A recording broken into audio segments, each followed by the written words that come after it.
ముందు ఎలక్షన్ లో మేనిఫెస్టో పట్టుకోవడానికి సిగ్గుపడ్డారు ఈ బీజేపీ వాళ్ళు ఇలా మాట్లాడుతూ ఉన్నారు. ఎందుకంటే ఈవీఎంల ద్వారా గెలిచారు కదా, వాళ్ళకి ప్రజలతో సంబంధం లేదు కదా, వాళ్ళు బ్రహ్మాండంగా చెప్తారు. ఇలా చంద్రబాబు నాయుడు గారు కానీ పవన్ కళ్యాణ్ గారు కానీ మాట్లాడేటటువంటి మాటలు చూస్తే అన్నీ చేసేసినట్టే.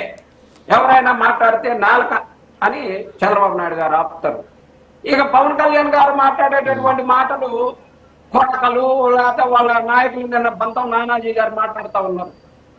జగన్మోహన్ రెడ్డి గారిని కొడకాని చెప్పేసి పిలుస్తా ఉన్నారు. నోరు అదుపులో పెట్టుకుని మాట్లాడమంటున్నాం. ఎమ్మెల్యేగా ఉన్నటువంటి బంతం నానాజీ గారు మాట్లాడాల్సినటువంటి మాటలు ఏంటి? నిజంగా పోటీ చేస్తానంటే ఎక్కడైనా సరే ఆంధ్రప్రదేశ్ లో మనం ఎక్కడైనా పోటీ చేయొచ్చు, లేకపోతే నా మీద పోటీ చేస్తున్నా రమ్మని చెప్పేసి పిలవచ్చు. కొడక అని చెప్పేసి ఒక మాజీ ముఖ్యమంత్రిని అనటం ఎంతవరకు గౌరవమో మరి వీరందరికీ ఇప్పుడు ఉన్న ప్యానల్ సభ్యులందరూ కూడా ఒకసారి దాని మీద స్పందిస్తే మంచిది.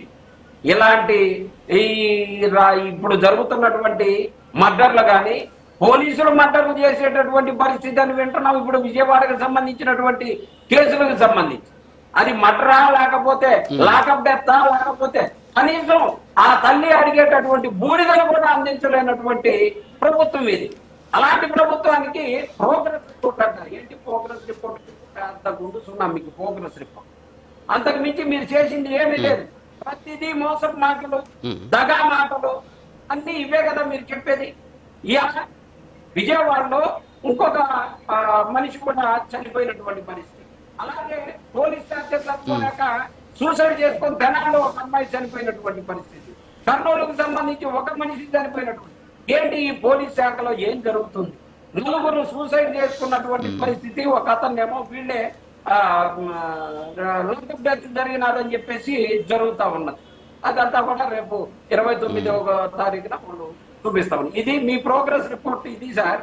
ఇంతకు మించి ఈ రాష్ట్రంలో చేసింది ఏముంది అని అంటే మొత్తం డిఎస్సి ఎగ్జామ్ కి సంబంధించి మీ వాళ్ళకు ఉద్యోగాలు ఇచ్చుకొని పెద్ద దగా చేశారు. ఏంటి సార్?